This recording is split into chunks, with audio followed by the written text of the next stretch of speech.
तो जबरदस्त ठंड के बावजूद भी बद्रीनाथ में श्रद्धालुओं की संख्या बढ़ रही है। तीर्थयात्री बड़ी संख्या में पहुंच रहे हैं और जैसा कि हमने आपको बताया 25 नवंबर को बद्रीनाथ के कपाट जो है वो बंद हो जाएंगे।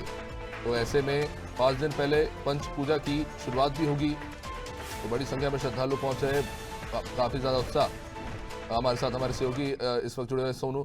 सोनू, जबरदस्त तरीके से बद्रीनाथ में भक्तों की संख्या बढ़ रही है, क्या कुछ जानकारी आपके पास?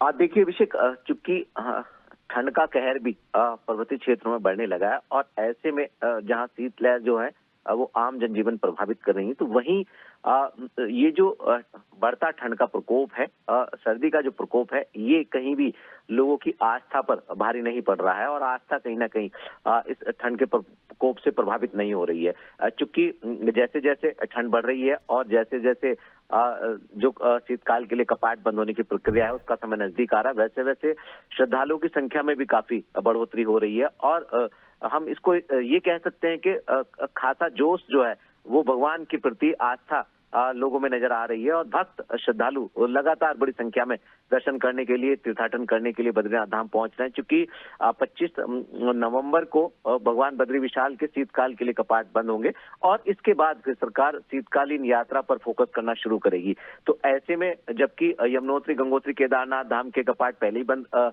किए जा चुके हैं शीतकाल के लिए और अब बद्रीनाथ धाम के कपाट बंद होने हैं। तकरीबन 12 दिन का लगभग समय बचा है और ऐसे में जो 25 तारीख को जब ये कपाट बंद होंगे विधि विधान से, उसके बाद फिर शीतकालीन यात्रा पर सरकार फोकस करेगी। इस दौरान ये भी फोकस किया जा रहा है अभिषेक की जो प्रधानमंत्री नरेंद्र मोदी के ड्रीम प्रोजेक्ट में शुमार है बद्रीनाथ धाम का जो मास्टर प्लान है, इस मास्टर प्लान के तहत कई कार्य को भी किया जा रहा है। चरणबद्ध तरीके से कार्य किए जा रहे हैं। पहले चरण के कार्य कुछ हो गए, कुछ होना बाकी है, दूसरे चरण के कार्य शुरू होने वाले हैं। ये बात बिल्कुल सही है कि अधिक ऊंचाई पर स्थित होने के कारण बदले मौसम का मिजाज इन जो पुनर्निर्माण के कार्य हैं और जो निर्माण के कार्य हैं या दुकानों जैसे को शिफ्ट करने के जो कार्य हैं, ये कहीं ना कहीं बदलते मौसम का मिजाज प्रभावित करता है। बावजूद इसके उम्मीद ये की जा रही है कि अब जो मास्टर प्लान के तहत बद्रीनाथ धाम में कार्य हो रहे हैं, इनकी रफ्तार भी हम बढ़ते हुए देख पाएंगे अभिषेक।